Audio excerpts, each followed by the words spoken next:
Muchas gracias, está bien.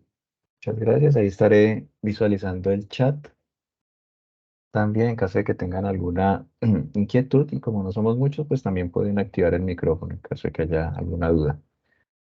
Bueno, bienvenidos entonces al componente práctico virtual del curso Física General, la práctica llamada virtual, pero que tiene un componente remoto como ya veremos. En esta primera parte vamos a ver un repaso muy breve, muy introductorio de conceptos de experimentación que se tienen que tener presentes a la hora justamente de realizar prácticas de laboratorio, conceptos muy relevantes que es bueno que ustedes desde ahorita empiecen a afianzar. Bueno, es relevante comenzar desde el concepto de las magnitudes físicas. Existe una división entre las llamadas magnitudes físicas fundamentales y las magnitudes derivadas. Existen diferentes sistemas de medidas, o sea, es una manera de definir una unidad de medida para cada cantidad física que se esté midiendo, dependiendo de la naturaleza de la misma, si se está midiendo velocidad, si se está midiendo distancia, si se está midiendo carga eléctrica, temperatura, etcétera. El más utilizado y el que ustedes notarán que se usa en los cursos, por lo menos en el de física general, es el sistema llamado el sistema MKS o Sistema Internacional de Medidas, donde la longitud se mide en metros, la masa en kilogramos, por poner algunos ejemplos, el tiempo en segundos, temperaturas en Kelvin. En cuanto a las magnitudes fundamentales, ya las magnitudes derivadas son las que como su nombre lo indica, se derivan a partir de las magnitudes fundamentales. Por ejemplo, el volumen, que es una medida del espacio que ocupa un cuerpo, no lo medimos en metros, puesto que el metro es una unidad lineal de longitud. Lo medimos en metros al cubo.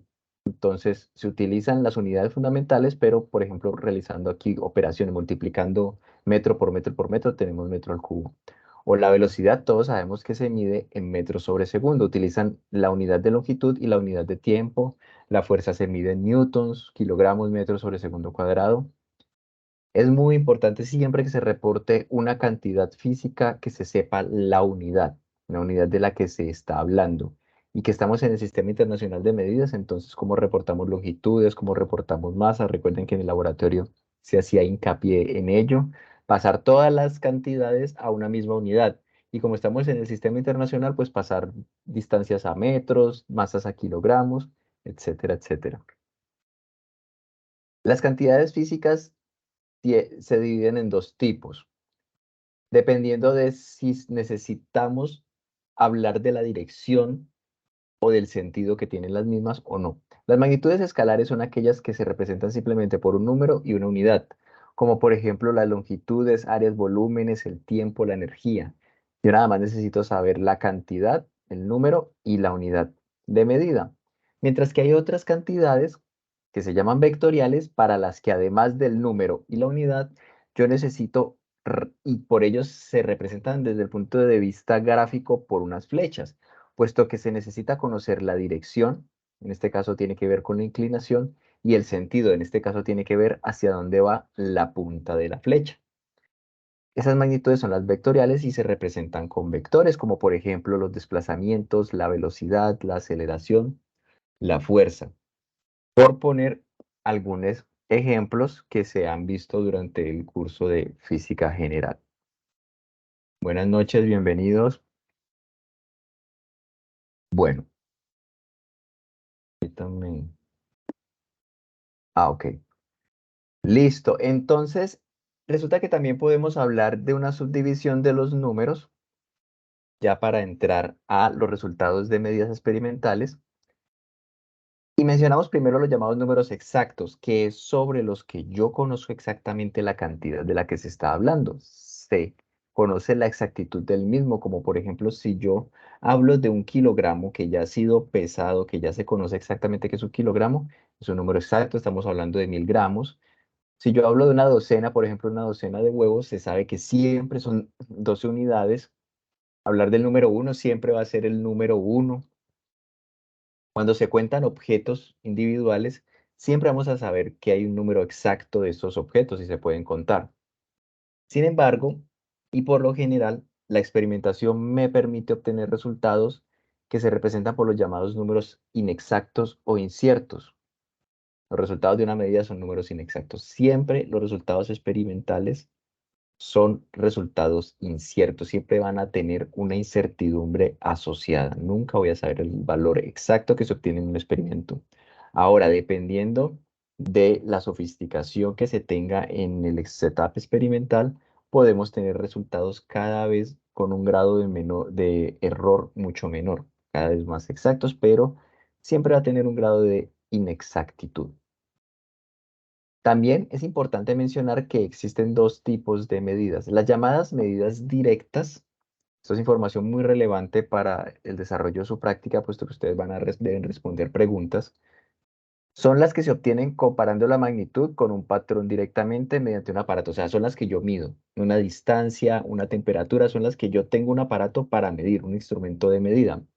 Mientras que las medidas indirectas son las que se calculan a partir de medidas de magnitudes medidas directamente. Por ejemplo, la velocidad. Para la velocidad yo necesito, por ejemplo, para la velocidad media yo necesito dividir la distancia recorrida, entonces mido la distancia, pero por otro lado tengo que haber medido el tiempo que tardó en recorrerse dicha distancia. Entonces son dos medidas directas. La distancia la mido con el metro, con la cinta métrica, el tiempo lo mido con un cronómetro y después hago una operación entre las dos, las divido y con ello obtengo la velocidad media. Ese tipo de cantidades para las que yo ya tengo fórmulas que implican otras medidas o realizando operaciones entre las mismas son las llamadas medidas indirectas. Perdón, me vuelvo aquí rápidamente, está muy en relación con el concepto de magnitudes fundamentales y magnitudes derivadas.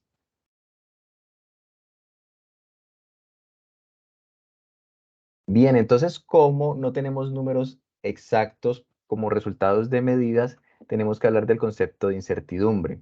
Es una medición que está asociada al resultado de una medida, tiene que ver con la calidad de la medición, y cuando hablamos de incertidumbre siempre hablamos de intervalos de valores.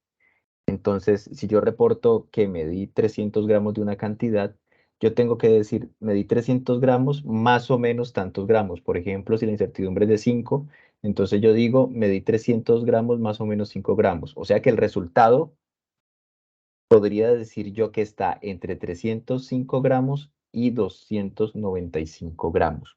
Es un intervalo de valores entre el que yo sé que en mi valor experimental se encuentra. Existen diferentes fuentes de error y por ello tenemos incertidumbre en las medidas experimentales, entre los que podemos mencionar el instrumento de medición, puede que no esté bien calibrado, el sistema que se esté midiendo. Muchas veces los sistemas son muy complejos de medir, son sistemas que varían en el tiempo, son sistemas que no puedo yo caracterizar en el intervalo de tiempo o en el espacio donde yo lo esté midiendo de una manera completamente exacta. La metodología que se esté siguiendo yo tiene que ver con la preparación del esquema de medición experimental, el operador, la persona, el experimentador, la persona que esté realizando la medida o el entorno, por mencionar algunos de los factores que hacen que las medidas tengan errores. Aquí tenemos un ejemplo de medición y donde podemos hablar de la incertidumbre asociada a una medida. Tenemos dos reglas. Tenemos que la regla que está arriba tiene como mínima división de escala los centímetros, o sea que yo puedo conocer con exactitud solamente si una distancia mide 80 centímetros, 81, 82, 83. Pero entre 82 y 83 no puedo hablar con certeza. Ahora, la regla de abajo tiene, como es común ver nosotros en las cintas métricas y en las reglas, una mínima división que son los milímetros. Yo ya puedo tener más certeza del resultado. Entonces, ¿cómo yo podría reportar, por ejemplo, esta medida? Observen aquí este borde, lo que está midiendo la regla de arriba. Sabemos que la distancia es mayor que el 82, puesto que aquí tenemos la línea que está después del número 82. Más o menos yo podría decir que Profe, es 80, perdón, ¿sí? estoy viendo la diapositiva con el título de números exactos e inexactos, pero no veo de pronto si está mostrando alguna gráfica o algo por el estilo. ¿Los demás están viendo las reglas? Por Sí, favor, ¿me señor. confirman? ¿Sí? Ah, entonces es Sí, el internet. Bueno, muchas Ya estamos gracias. viéndolo. Sí, compañero Gilberto, por favor verifique o si no intente salir y volver a ingresar. De pronto se Voy le a congeló salir la... y voy a ingresar. Ok, ahí Sí, de ya me nuevo. apareció. ¿Ya le Ahí ya me apareció? Ah, ok. apareció. De pronto hubo una caída allí en el internet. Bueno, muchas gracias. Entonces, yo más o menos sabría que es de un valor mayor al 82. Podría ser una suposición de que es un 82,2, puesto que esta distancia está más cerca del 2 que de la mitad entre el 82 y el 83. Más o menos, pero todo ello son suposiciones, se convierte en algo muy subjetivo. Ahora, la incertidumbre, aquí estamos hablando en centímetros, entonces estamos utilizando la unidad en centímetros. También depende a veces del contexto. Yo en el laboratorio les decía, utilicemos siempre unidades en metros, pero muchas veces en el contexto se utilizan otras unidades, pero es importante siempre trabajar con las mismas unidades y ya al final hacer la conversión. Todo también depende de cómo se requiera el reporte de resultados. Para reportar la incertidumbre se coloca el símbolo de más menos, puesto que como ya les dije es un intervalo, entonces uno sabe que la medida tiene un valor más o un valor o menos un valor. Está en un intervalo. Mientras que para la otra regla, como yo ya tengo la medida, la escala en milímetros, entonces yo ya sé que después del 82 hay 2 milímetros y que el borde, que podría ser el borde de una mesa, está entre el milímetro 2 y el milímetro 3. Entonces yo podría reportar ese resultado con más certeza como un 82,25. La incertidumbre para la medida de arriba sería la mínima división de escala dividido entre 2. ¿Qué quiere decir ello? Que yo puedo decir que el borde de la mesa está más cerca o está más hacia el 82 de la mitad que después de la mitad entre 82 y 83. Así que lo máximo que yo puedo decir es, la incertidumbre es la mínima división de escala, o sea, medio centímetro. Yo puedo decir, el valor de la mesa es 82,2 más o menos medio centímetro.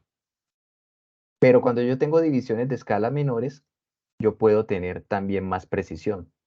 Miren el valor acá que le coloco a la incertidumbre, 0,05 centímetros, o sea, la mitad de la mínima división de escala, o sea, medio milímetro.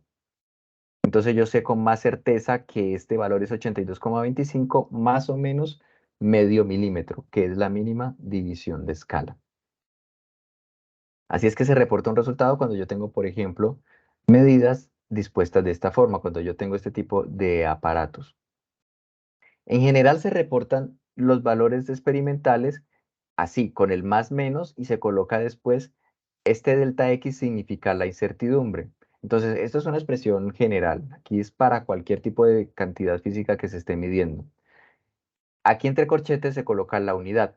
Como por ejemplo, para el caso de la mesa del ejemplo anterior, decimos que la longitud es 82,25 más o menos medio milímetro, que es 0,05. Cierro paréntesis y la unidad en la que estamos midiendo, que en este caso son centímetros. Ahora, otro concepto importante que ustedes también, si de pronto en su carrera van a trabajar con resultados experimentales, van a tener que hacer reportes experimentales más sofisticados, van a encontrarse con el concepto de cifras significativas. En resumen, las cifras significativas tienen que ver con los dígitos que se conocen con certeza de una medida y se incluye además un dígito que es incierto. El dígito que es incierto es el que se coloca de último. Es sobre el que de pronto no se tiene tanta certeza de su valor real. Por ejemplo, en este número tenemos que hay 4 números, o sea que tenemos 4 cifras significativas. En este número tenemos 3 cifras significativas. Hay que tener cuidado es cuando aparecen ceros. Cuando los números que me representan una cantidad medida experimentalmente no contienen ceros, entonces todos los dígitos son cifras significativas. Cuando hay ceros entre dígitos significativos, también el cero es una cifra significativa, o sea que en este caso este número corresponde a 4 cifras significativas. Cuando tenemos ceros a la izquierda del primer dígito que no es cero, Estos ceros solamente sirven para fijar la posición del punto decimal. No se consideran en esta situación, miren el ejemplo acá, los que están a la izquierda del 1, estos ceros no se consideran significativos. Mientras que si tenemos ceros a la derecha, sí se consideran cifras significativas. Entonces, en el ejemplo anterior teníamos solamente una cifra significativa, mientras que en en el último ejemplo, tenemos tres cifras significativas porque tenemos dos números cero después del 2. ¿Vale? Entonces hay que tener en cuenta esta salvedad en este último caso. En caso de que me pidan las cifras significativas en un reporte experimental, en un resultado experimental. Algo con lo que también ustedes ya se habrán encontrado en este curso y en otros es el concepto de redondeo. Cuando nosotros tenemos decimales y nosotros no queremos expresar todos los decimales, por ejemplo, queremos quedarnos con un decimal apenas, hay que tener en cuenta después de esa posición decimal qué número sigue. Si el número que sigue es menor que el número 5, por ejemplo, en este caso 54,249, el número que le sigue al 2 es el 4, es un número menor que 5. Por ende, yo mantengo el 2 y tengo ya el número compacto con un único decimal. Pero si tenemos por otro lado este 54,3598 y yo me quiero quedar con un solo decimal, entonces esta es la casilla donde está el 3. Ahora tengo que mirar el número que le sigue. Si el número que le sigue es superior a 5, de una vez yo cambio este 3 por 4. Si es igual a 5, hay que mirar el número que le sigue al 5. Si el número que le sigue al 5 es mayor que 5, entonces cambio el 3 por 4, pero si el número que le sigue al 5 es menor que 5, lo dejaría allí el 3. En este caso, al 3 le sigue el 5 y al 5 le sigue un número mayor que sería 9. Por ende, como yo solamente quiero dejar un decimal, este 3 lo reemplazo por un 4. Ello también es importante porque comúnmente se fijan, reporte los resultados con un número determinado de cifras decimales y siempre trabaje con esa cantidad de cifras decimales. Y por ello es muy conveniente siempre redondear de una forma correcta, porque a veces para comparar los resultados, si uno realiza el redondeo de una manera correcta, va a obtener el resultado esperado. Pero en cada operación hay que tener en cuenta el redondeo de manera correcta. Un concepto que ustedes ya vieron, sobre todo en el anexo al final de la guía de laboratorio, es el de error de la medida. Ustedes ya lo han aplicado. Existen tres tipos de errores. El más comúnmente utilizado es el error porcentual, pero ese depende de otros dos errores. Empezando por el error absoluto, siendo aquel que se calcula a partir del valor absoluto de una resta. ¿Resta entre qué? Entre el valor medido y el valor aceptado. Recuerden que hay sinónimos para esos valores medidos y aceptados. Valor medido es el valor experimental, valor obtenido, y el valor aceptado es el comúnmente aceptado o el valor teórico o que llaman también a veces valor real. Se calcula el valor absoluto y por ende este error siempre va a ser un número positivo. Ahora, otra medida es el error relativo. Es aquel en el que obtenemos a partir del error absoluto dividido el valor aceptado. Estos errores relativos me dan una medida independiente de la cantidad que se esté midiendo, puesto que se está comparando con la misma cantidad. Entonces, hablar de un resultado experimental, por ejemplo, si se mide por un lado temperatura y por otro lado se mide velocidad, solamente compararlos a partir de su error absoluto no es conveniente, pero si ya utilizamos el error relativo, sí. Y más aún, si tenemos el error porcentual, puesto que me da una medida cualitativa de cuán bueno es el error. Ya se ha discutido en el salón que un error a partir del 5% no es un resultado confiable. Si tenemos un error menor, comúnmente se acepta así, menor del 5%, el resultado es muy bueno. Entonces, de nuevo, como los números son exactos correspondientes a los resultados experimentales, hay que reportar tanto su incertidumbre y hay que reportar el error que surge al comparar con el valor comúnmente aceptado. Esos valores comúnmente aceptados vienen generalmente o de fórmulas ya establecidas en una teoría o de resultados experimentales obtenidos bajo condiciones muy sofisticadas, muy específicas, entonces que se les puede creer y se puede considerar esos valores como los comúnmente aceptados. Simplemente son fórmulas para que las tengan en cuenta. Ustedes ya saben que están en la guía. Aquí tenemos un ejemplo, vamos a pasarlo muy breve. Supongamos que medimos masa. Obtenemos por un lado 10,2537 gramos de una sustancia. Se mide esta cantidad, pero se sabe que en realidad lo que se tiene, o lo comúnmente aceptado de esa sustancia, son 10,2100 gramos. Entonces hay que identificar cuál es el valor experimental, cuál es el valor real. Entonces, como aquí el enunciado me dice, si al medir tanta cantidad de una sustancia se obtiene un valor. Perdón, ¿no? Leamos de nuevo. Se mide esta cantidad y lo obtenido es esto. Entonces, se mide, lo que se sabe con certeza son estos 10,2537 y el valor obtenido son estos 10,2100. Ahora sí, se sabe con certeza que se tiene esta cantidad de sustancia, pero se obtiene este valor experimental. Entonces, el valor aceptado es el 10,2537. El valor experimental es el que dice acá, se obtiene un valor 10,21.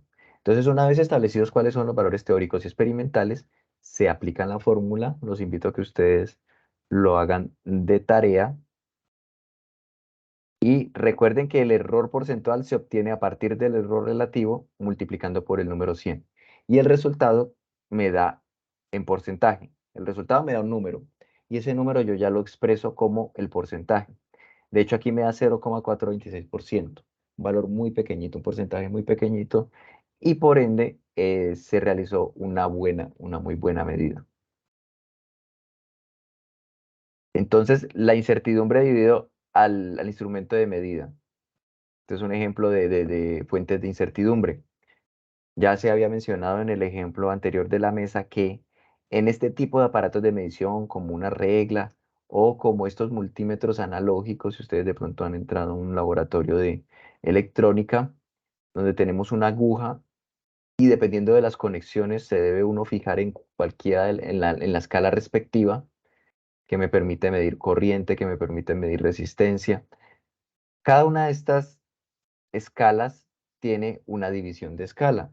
Entonces recuerden que cuando se tienen instrumentos de esta característica, hay que mirar cuál es la mínima división de escala y la incertidumbre es la mitad de esa mínima división de escala. Que en el caso de la regla, la mínima división de escala son los milímetros. Es lo mínimo que yo puedo diferenciar. Así que yo reporto un resultado midiendo bien, exactamente, eso sí, verificando bien que estoy midiendo como se debe medir, pero yo lo máximo que puedo decir es que tengo un resultado con un milímetro dado, más o menos medio milímetro. No puedo discernir más de allí. Ya si se tienen, por ejemplo, acá multímetros digitales, hay que verificar en lo que aparece en pantalla. Lo que aparece en pantalla es un número con decimales, en este caso me aparece un único decimal para este aparato que tenemos aquí a la izquierda. Y si de pronto ustedes han realizado medidas con este tipo de multímetros, muchas ocasiones lo que uno encuentra es que el último dígito sufre fluctuaciones, sufre cambios. Entonces es posible que en esta medición el 2,3, el 3 cambie a 4 o cambie a 2 comúnmente y vuelva a 3. Entonces allí esa fluctuación que tiene ese último número me da indicios de cómo yo representar la incertidumbre de esa medida. La incertidumbre que es en este caso estamos midiendo voltaje en milivoltios. Entonces serían 0,1 milivoltios, puesto que es el primer decimal el que está sufriendo fluctuaciones. Si por ejemplo estamos midiendo, de nuevo estamos midiendo voltaje con este otro multímetro, tenemos que él me reporta 2 decimales. Si ustedes realizan medidas, ustedes podrán notar que el último decimal sufre cambios. Entonces, en este caso, este multímetro tendría una incertidumbre menor, puesto que entre más decimales me reporte un instrumento de medida que esté funcionando bien, pues yo voy a tener que irme al último decimal. Sobre ese es el que no voy a tener completa certeza. Entre más decimales reporte el aparato, quiere decir que la medida es más precisa si el aparato está funcionando bien. Miren que se reporta comúnmente el número, más o menos la incertidumbre, entre paréntesis, y por fuera colocamos la unidad de medida. Bien, eso en cuanto a precisión, perdón, en cuanto a incertidumbre, en cuanto a error de las medidas, de los tipos de medidas, tipos de cantidades físicas. Concepto también importante que les va a servir a ustedes para responder el cuestionario.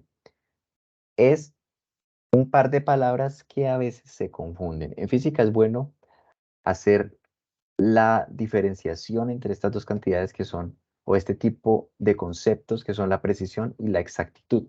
Y para ello comúnmente se utiliza este cuadro, donde tenemos cuatro situaciones. Podemos pensar que aquí tenemos un eje horizontal donde tenemos la precisión, precisión alta, precisión baja para la primera y segunda columnas. Y podemos pensar en un eje vertical donde tenemos la exactitud, exactitud en la primera fila baja, en la segunda fila alta. Así que donde se encuentran, por ejemplo acá, donde estoy yo señalando con el cursor, tenemos que se encuentran precisión baja con exactitud baja. O pasemos a esta otra ubicación. Se encuentran precisión alta con exactitud alta. Y así para las demás posiciones. Entonces, ¿qué significa tener? Si nos ubicamos nosotros lo que sería un cuadrante, bueno, digamos que este sea el primer cuadrante. Tenemos que estos puntos más negritos son puntos experimentales. Supongamos que se realiza medición y el valor que se debe obtener es el valor que está en este círculo gris que está en el centro. Entonces lo que nosotros podemos identificar es que estos puntos experimentales están muy cerca los unos de los otros. O sea, el experimento me está arrojando casi siempre el mismo resultado, pero resulta que todos, a pesar de estar agrupados muy cercanos los unos de los otros, están todos lejanos del valor que debería obtenerse. Eso significa tener una precisión alta. El instrumento es preciso, o sea, el instrumento me arroja siempre el mismo resultado o muy cercano, pero la exactitud es baja porque está alejado del valor que se debía haber obtenido. Ahora, si nosotros tenemos los puntos muy dispersos, pues la precisión es baja porque el experimento me está aportando siempre valores diferentes. Y además, la exactitud es baja también, puesto que todos los puntos están lejanos del círculo central gris. Por el contrario, si tenemos todos los puntos agrupados y están todos cercanos del círculo central, pues tenemos tanto precisión alta porque los puntos están cercanos los unos de los otros y la exactitud es alta. Y un análisis equivalente se puede hacer para el otro. Entonces, este cuadrito es muy importante para que ustedes lo tengan presente. Precisión y exactitud. Precisión relacionada con el instrumento de medida, cuán reproducibles son los resultados, y exactitud, cuán cercanos están todos los valores del comúnmente esperado, o llamado valor real. Bien, ya vamos a concluir esta primera parte introductoria para ya darles indicaciones sobre lo que ustedes deben hacer en la práctica. La práctica ustedes la van a hacer a su debido tiempo. Esta reunión del día de hoy es simplemente informativa y ustedes cuando tengan disponibilidad podrán acceder a las plataformas y realizar su práctica que va a ser de carácter individual. Ustedes deben cada uno realizar la práctica individual y no se debe enviar informe de laboratorio. Ustedes van a resolver unos cuestionarios de Microsoft en línea y van a enviar los cuestionarios. Eso es lo que deben hacer para esta sesión virtual. El concepto de histograma, si ustedes de pronto ya vieron estadística, es una manera de representar cuando se realizan encuestas o cuando se realizan mediciones, cuando se mide una variable. Y esa variable puede tomar ciertos valores. Entonces, cuando se cuenta, digamos que la variable, por ejemplo, estamos midiendo distancia. Entonces, miren lo que dice acá abajo.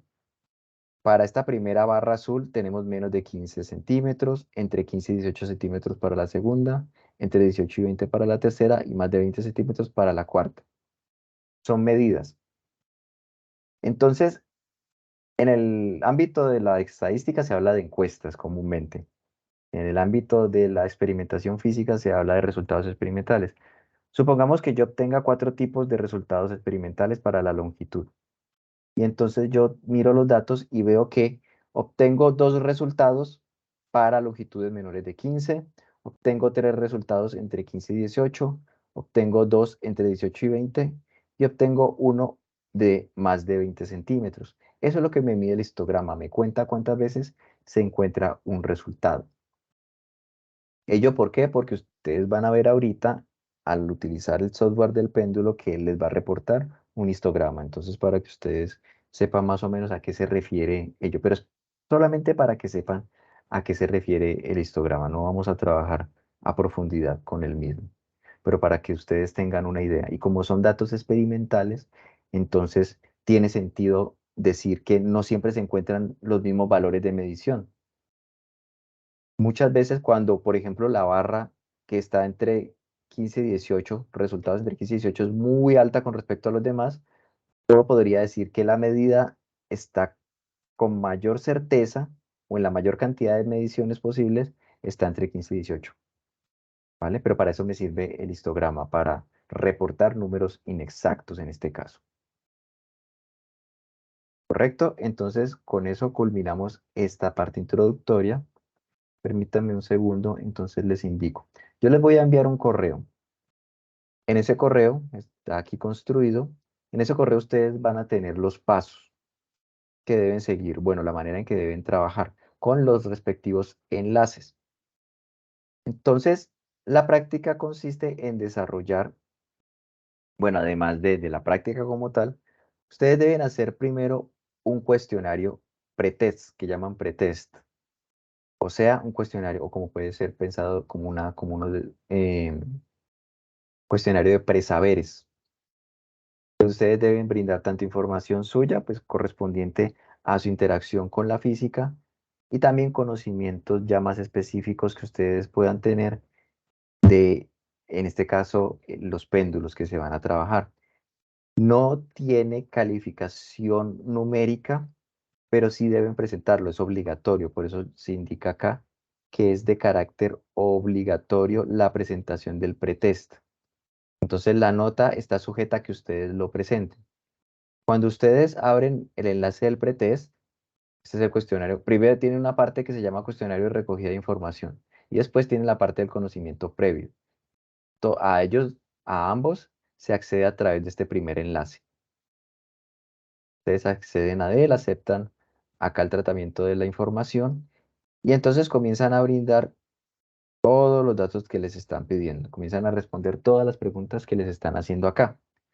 ¿Vale? Entonces no voy a ahondar en ello porque es responder un cuestionario primero con sus datos, sobre todo datos institucionales, y después con sus conocimientos. Recuerden que es un trabajo de tipo individual y ustedes no van a enviar informe de laboratorio, ustedes van a responder los formularios.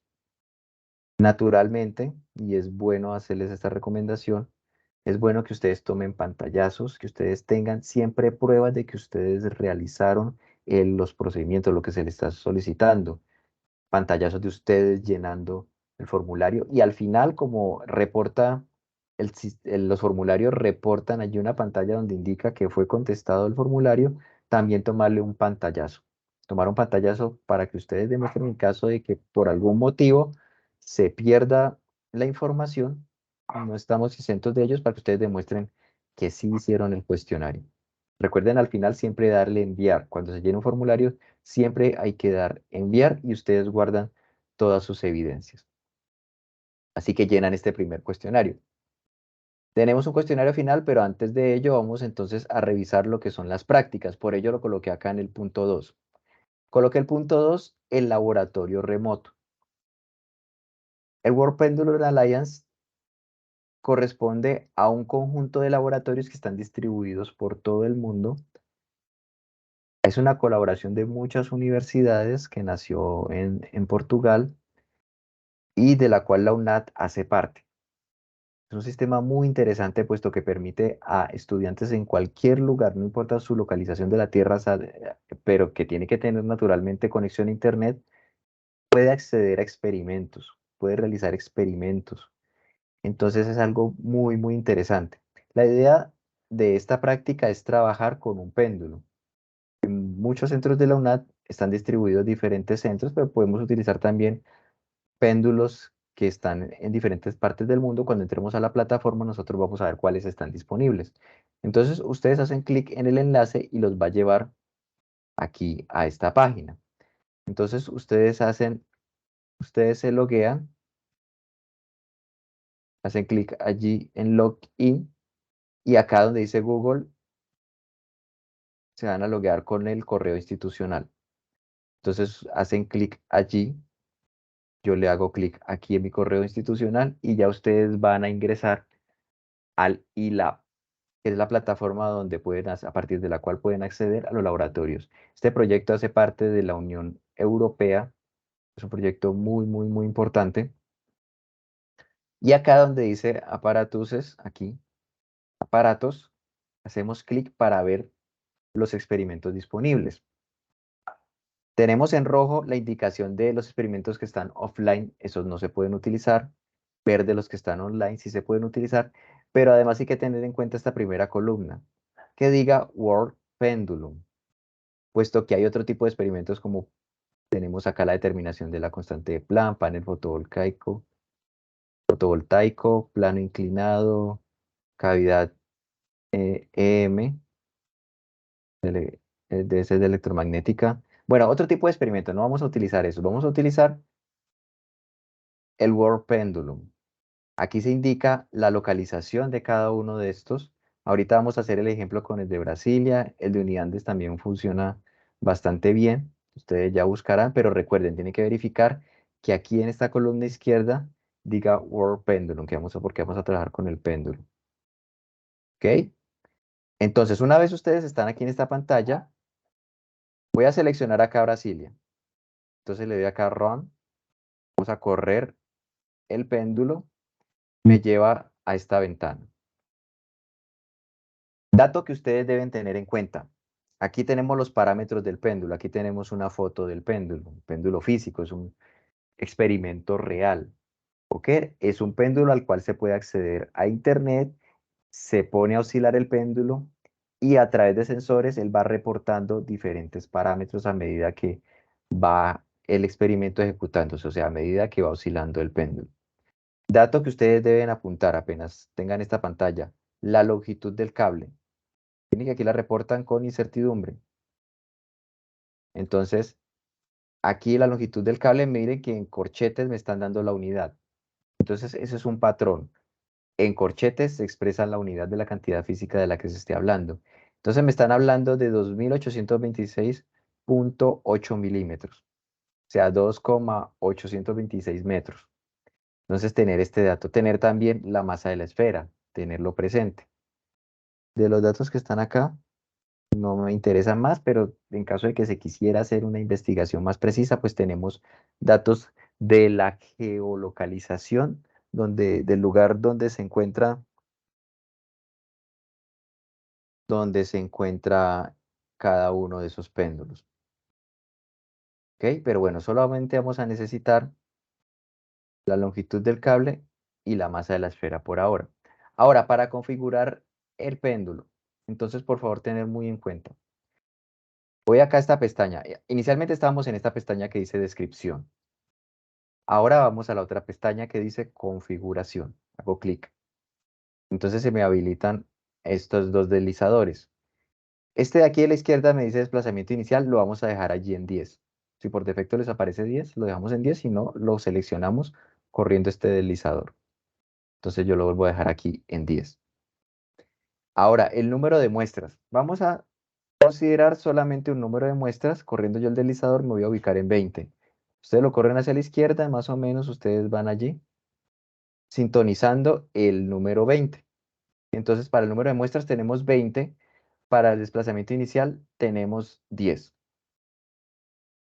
Ya después de haber seleccionado esos parámetros, le doy clic aquí en el botón crear. Entonces hago clic. Un segundito, ya se me deshabilita ese botón y se me habilita ese botón verde aquí. Listo, antes de ello, para mostrarles aquí de manera visual, hice clic donde dice Open Video. Para algunos péndulos, o sea, para algunos laboratorios va a estar disponible, para otros no. Pero, por ejemplo, Uniandes no me estaba reportando video, pero sí me estaba reportando datos. Ser que pasó algo con la cámara.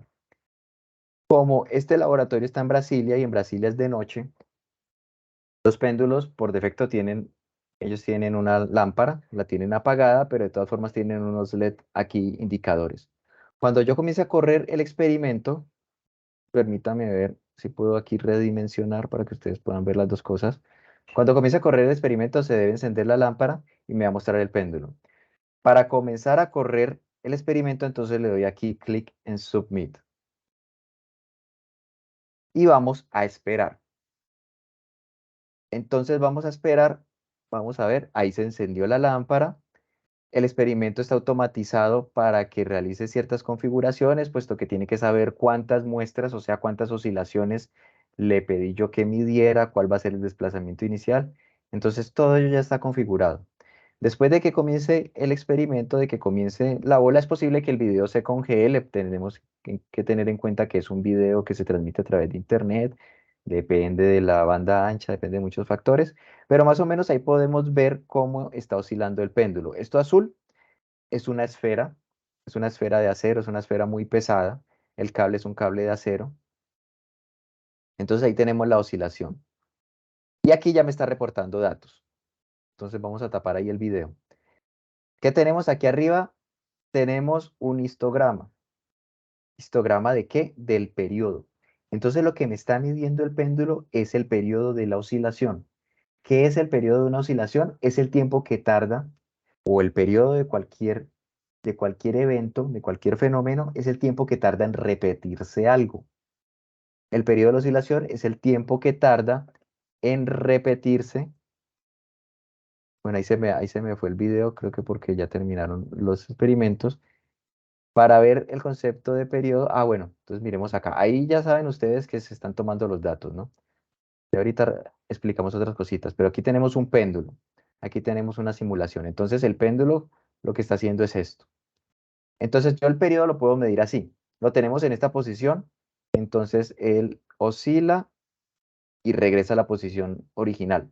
El tiempo que tarda en ejecutar este movimiento, en regresar a la posición inicial, es el periodo.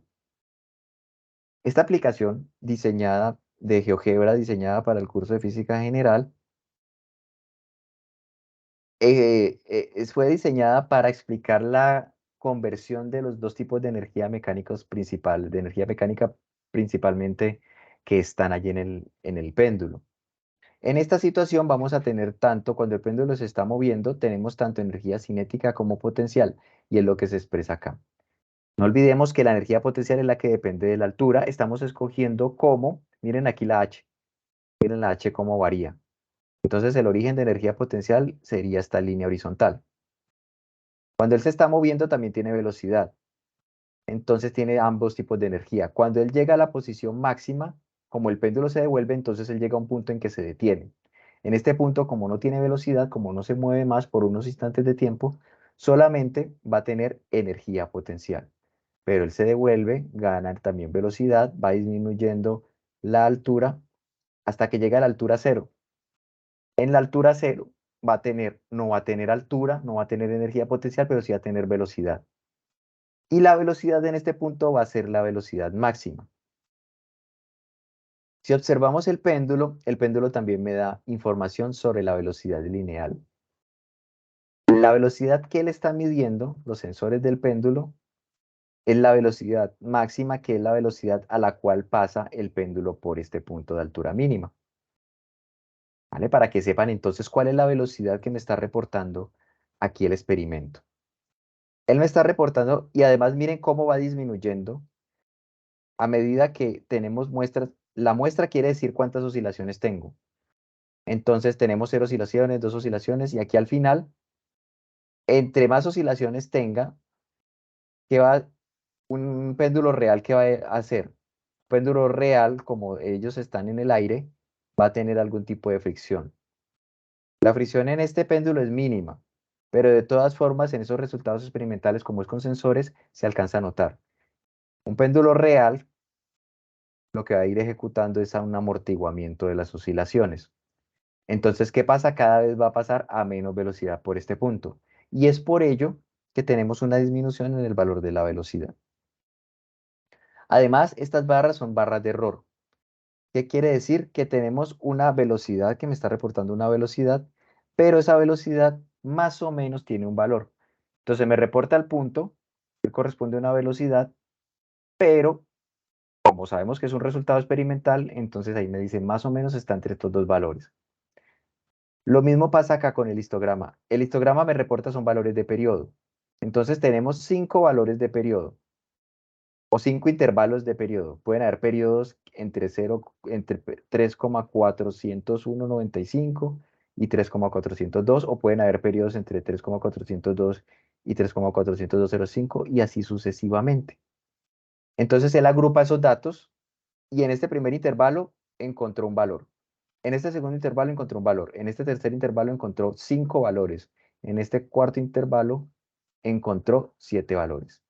Esa es la idea del histograma, reportar. O sea, no reporta solamente lo que uno quisiera sin conocer cómo es la realidad experimental, es que me dé solo un valor de periodo.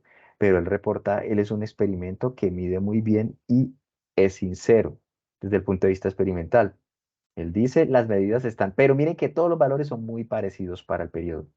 3,4, más o menos es el periodo. Tenemos aquí la velocidad y aquí tenemos también el periodo para las diferentes muestras. Miren que a medida que pasan las muestras, estos puntos azules más o menos oscilan alrededor de estos valores, entre 3,402 y 3,4020 y 3,4024, más o menos por allí están esos puntos azules, pero de todas formas siempre los resultados experimentales deben ser reportados con sus fuentes de error. Pero miren que todos los valores están alrededor para el periodo de ese 3,402 más o menos. Y la velocidad tampoco es que varíe mucho, a pesar de que aquí hay una disminución. Si nosotros miramos el eje vertical de velocidades, esas velocidades están entre 17,70 para la mayor y 17,10. Más o menos no es que varíe mucho. Hay que mirar también las unidades, ¿no? Para interpretar bien los gráficos. Entonces, la velocidad lineal me la está midiendo en centímetros sobre segundo. El periodo, el periodo como me mide tiempo, entonces la unidad del periodo son los segundos. Siempre que se mire un gráfico, además del gráfico como tal, hay que mirar las unidades que se están utilizando, las escalas. Todo ello hace parte de su formación como estudiantes que están viendo laboratorio. Entonces, también es muy importante recalcar eso aquí. Entonces, después de identificar qué es lo que me está reportando aquí la página, tenemos 20 muestras, ¿cierto? Entonces, aquí tenemos todos los resultados. Tenemos en esta columna la muestra. Vamos a pedirle acá, hago clic en esta pestaña. Entonces, ahora le digo que me muestre 25 datos, pero solamente tenemos 20 datos, 20 filas. La primera columna me indica las muestras, la segunda me indica los periodos, la tercera las velocidades y la cuarta la temperatura, que es un parámetro que de pronto para otro tipo de experimento me puede servir. Estos datos voy a exportarlos porque luego ustedes verán en el test de conocimientos final que les van a preguntar sobre los resultados experimentales. Entonces, ¿cómo los exporto? Voy a hacer clic aquí en este botón de copiar y voy a abrir un Excel, una hoja de cálculo nueva. Esperemos un segundo que me abra. Abro por acá. Abro una hoja de cálculo nueva y le doy pegar. Entonces ya tenemos la tabla. Él por defecto la copió y simplemente le doy pegar. Tenemos la tabla. ¿Qué hay que sacar? Hay que sacar el promedio del periodo y hay que sacar el promedio de la velocidad. Ustedes saben que en Excel, permítanme desplegar, él tiene predefinida la opción de promedio, entonces para que ustedes también hagan fácil ese cálculo, me voy acá, en la pestaña de inicio, me voy al final donde dice autosuma, pero le hago clic en la flechita. Y hago clic después de haber seleccionado los datos, ¿no? Hago clic donde diga promedio. Si quieren de pronto diferencio, resalto o en negrita, resalto ese valor. Ese es el promedio para el periodo. Si quieren acá para de pronto no perderse, entonces le pueden escribir que esa fila corresponde al promedio. Ahora también me pide el promedio de la velocidad. Entonces selecciono los datos de velocidad y de nuevo me voy a la opción de Excel de promedio. Ahí ya el último valor corresponde al promedio de la velocidad. Podemos también. Ya ustedes deciden cómo hacer el diseño de su tabla, pero para que no olviden estos datos porque les van a aparecer en el cuestionario. Y allí ya culmina su práctica. Recuerden lo que les indiqué, por favor. Tener el dato de la longitud del cable, tener el dato de la masa de la esfera, bueno, la parte de configuración ya la vimos, e interpretar lo que se tiene acá.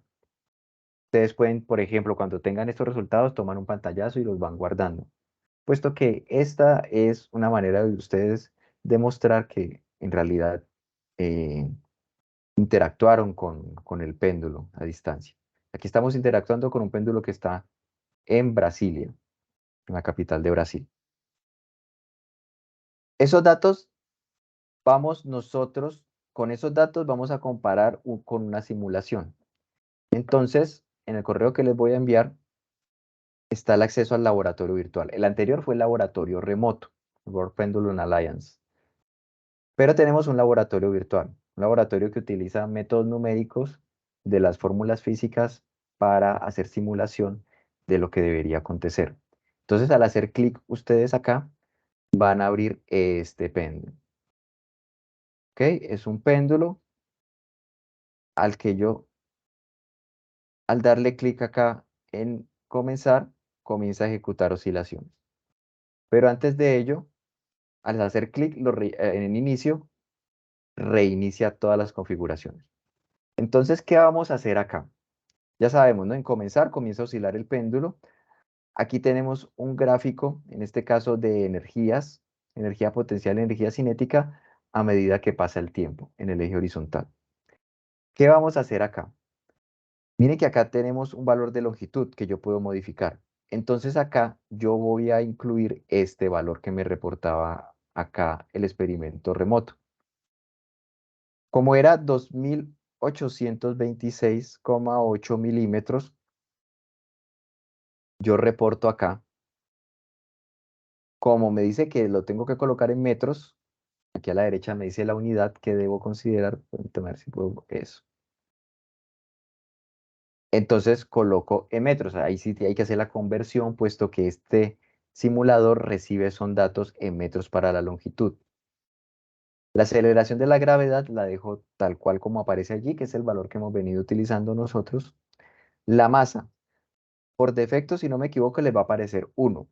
Pero nosotros tenemos aquí que la masa son 2 kilogramos, la masa de la esfera.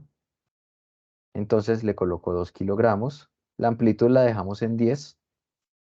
Y ahora yo le voy a pedir, selecciono acá donde dice energía. Por defecto creo que no le va a aparecer seleccionado aquí el botón de energía. Entonces selecciono energía acá. ¿Para qué? Para que me reporte el gráfico de energía y aquí me reporte una barra, donde se va a poder ver cómo se van intercambiando entre energía cinética y energía potencial. Entonces, una vez dispuestos estos parámetros, estos valores, ahora sí podemos darle clic en comenzar. Entonces vemos acá el movimiento simulado del péndulo, vemos acá cómo se ejecuta un movimiento oscilatorio, entonces la energía también está oscilando. Vamos a darle aquí clic en ralentizado, va lento. Máxima energía cinética, que es el valor rosado cuando está aquí en el mínimo. Ahora va subiendo el péndulo, va ganando energía potencial. Se detuvo y se devuelve. Cuando pasa por el mínimo de altura, va a tener máximo de energía cinética. Se puede ver con los puntos aquí en el gráfico o se puede ver también en la barra. Es un intercambio entre energía cinética y energía potencial. En una situación, ya esto es una situación ideal, no se está suponiendo que haya fricción. Entonces siempre se va a mantener ese movimiento oscilatorio. Más o menos cuando estemos aquí en 20 le damos a dar pausar. ¿Qué información me da la simulación? Mire que me da directamente, esta sí es una simulación. Entonces esta no está simulando un valor que se puede considerar exacto, no introducen fuentes de error. Entonces no es como los resultados que teníamos acá experimentales sobre los que hay que hacer estadística, que son valores reales, pero aquí tenemos una simulación que me da un valor simulado para el periodo 3,37. Y lo que nos había dado acá, 3,37 se puede aproximar, como vimos, a 3,4 hasta el primer decimal. Y miren que todos los periodos acá están alrededor de 3,4. Entonces, más o menos el resultado experimental del péndulo real está siguiendo, puesto que estos son con ecuaciones físicas que se transforman con métodos numéricos, está siguiendo la física que permite describir este problema. Entonces tenemos valores congruentes. ¿Qué hay que anotar de acá? Hay que anotar el valor del periodo, hay que anotar cuando detuvimos el experimento, hay que anotar el valor de energía cinética, energía potencial, que son valores que me dan aquí en la parte de abajo, y la energía total, que debe ser la suma de la energía cinética y la energía potencial. De nuevo ustedes toman un pantallazo, lo tienen para ustedes, puesto que no se pide el pantallazo, pero ustedes lo tienen allí como una evidencia de su trabajo. Entonces ustedes encontrarán en el formulario, ¿en cuál formulario? En este que es el cuestionario que les va a hacer preguntas. Este sí va a tener un puntaje, entonces es muy importante que ustedes tomen nota de todo lo que se les ha explicado y respondan las preguntas a conciencia. ¿Quién lo va a calificar? Lo van a calificar la directora de Física General, el profesor Freddy Torres, que ha sido el encargado de diseñar esta práctica virtual. Ellos van a calificar lo que ustedes envíen. Entonces, al final de ustedes enviar, recuerden ir seleccionando todas las opciones, ir seleccionando. Aquí introduje datos. Por ejemplo, para darles una indicación, ¿no? Para que sepan qué les están pidiendo acá. Esta es la velocidad media. Velocidad media que ustedes obtuvieron, como les expliqué, realizando el promedio de estos datos de velocidad acá. Entonces ahí introducen ustedes el valor que les arroja Excel. Entonces les va a arrojar un número. La longitud. La longitud ustedes la midieron acá. ¿En qué pestaña? La pestaña de descripción. Entonces aquí ustedes reportan el valor que les da. Periodo promedio. Entonces el periodo promedio ustedes lo obtuvieron de Excel. Lo reportan para el péndulo que ustedes escojan cuando realicen la práctica. Entonces aquí reportan ese valor. Y ya con esos valores de periodo promedio, de longitud y de periodo promedio y de longitud, ustedes van a calcular el valor de la gravedad. Van a ver cuán cerca está del valor comúnmente aceptado para la aceleración de la gravedad utilizando esta fórmula. Entonces, por ello deben hacerlo antes, deben obtener, bueno, se los da directamente la página y este es el que obtienen en Excel. Lo reemplazan en esta fórmula, eso les va a dar un número y por último, realizar el cálculo del error porcentual. ¿Vale? Entonces hay que hacer, en Excel hacen un par de cálculos y en la calculadora pueden hacer, o también en el mismo Excel o en GeoGebra, dependiendo de lo que ustedes utilicen, un par de cálculos más. Y reportan esos valores y le dan clic en siguiente. Y ya de aquí después lo que les aparece es ya para el péndulo, la información que ustedes reportan para el péndulo simulado, para la simulación. Ahí dice, péndulo simple Walter Fenn. Esta fue la persona que diseñó. De hecho, aquí en la parte final dice quién fue el creador de estas simulaciones. Entonces, por ello, aparece acá el péndulo de Walter Fenn. Entonces, la energía potencial es, entonces aquí ustedes reportan el valor de energía potencial. Aquí ustedes reportan el valor de energía cinética, que no olvidemos que son los que nos aparecen acá. La energía total, que les aparece aquí abajo. Reportan aquí el valor. Y el periodo, el periodo es el que me reporta acá. Entonces, mire que es simplemente que ustedes interactúen con el experimento y ahí ya les da todo lo que ustedes necesitan para responder su cuestionario. Y ya cuando ustedes le dan aquí someter, ya ustedes completaron y por favor toman el pantallazo. Este es para el test final, para el cuestionario final. Para el cuestionario inicial es equivalente completamente y ustedes deben enviar los dos cuestionarios. Primero, antes de las prácticas, llenan el cuestionario de pretest, que está aquí especificado, está ahí el enlace. Listo, en ambos estoy colocando acá y les estoy colocando en rojo en el correo que les voy a mandar para que lo tengan presentes. Esencial porque o si no, no van a tener nota correspondiente a esa parte. Y ahí culmina la práctica. Ustedes envían esos cuestionarios y ya con ello ustedes cumplieron con su experimento virtual, con su práctica virtual del componente práctico de física general. Correcto, y básicamente eso era lo que les quería indicar el día de hoy.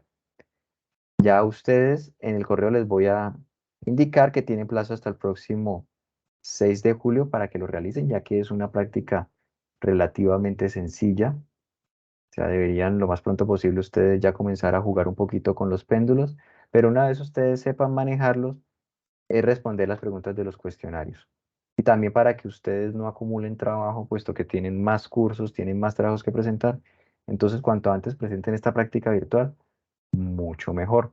De todas formas, pues cualquier inconveniente que tengan me lo pueden comunicar. Pero lo ideal, y se les solicita fecha máxima para envío de formularios, ¿no? Para que ustedes le den clic aquí en someter. No me lo envían a mí, le dan someter y la información le va a llegar al profe en Bogotá, al profe Freddy Torres. Yo les voy a enviar ahorita este correo con esta información. Creo que aquí está todo. Se complementa con lo que les expliqué el día de hoy. Sepan que es individual, sepan la fecha de entrega, sepan que aquí están los enlaces, sepan que al World Pendulum Alliance ustedes pueden entrar, también pueden entrar con su cuenta de Google personal, pero lo ideal es que ingresen con su cuenta de Google institucional. El péndulo virtual sí no tiene ningún tipo de restricción. Y no es más. No sé qué dudas tengan. Tutor, muy buenas noches. Buenas noches. Una preguntita. Cada que se ingresa a un cuestionario, ¿toca finalizarlo total y enviarlo o se puede dejar así? Habría que mirar cómo lo configuraron. Normalmente él queda, si uno ingresa desde la cuenta, él quedaría guardado. Si no, tiene que finalizarlo. Ya le corresponde a usted hacer la verificación. Responda unas preguntas y salga. Para ensayar. Vale, gracias, tutor. Para ensayar, bueno, intentemos acá. Intentemos acá. Bueno, aquí en la primera para el pretarea. Entonces metamos estas letras y como no me da clic en guardar, entonces voy a cerrar y voy a volver a abrirlo. Vamos a hacer aquí en vivo para tratar de responder la pregunta. Entonces aquí le doy a aceptar al comienzo. Ah, no, tienen que iniciarlo. Entonces tienen que separar el tiempo para que respondan porque si son, sobre todo el pretest, son bastantes preguntas, son fáciles, pero sí son bastantes preguntas. Tienen bastante, entonces para que ustedes separen el tiempo. Si no O la sea, cierran, si es no como cierran el el, explorador, no hay problema. ¿no? Y ahí sí responder todo y cuando uno entre ya tener claro lo que va a responder allá. Sí, también, pero o sea, no hay problema de que usted comience y lo cierre, pues sí le tocaría repetir las respuestas, pero no hay problema. Pero sí es Vale, bueno que gracias. separe el tiempo y sepa que lo debe, para enviarlo, tiene que responderlo todo. Gracias. Bueno, ¿más dudas?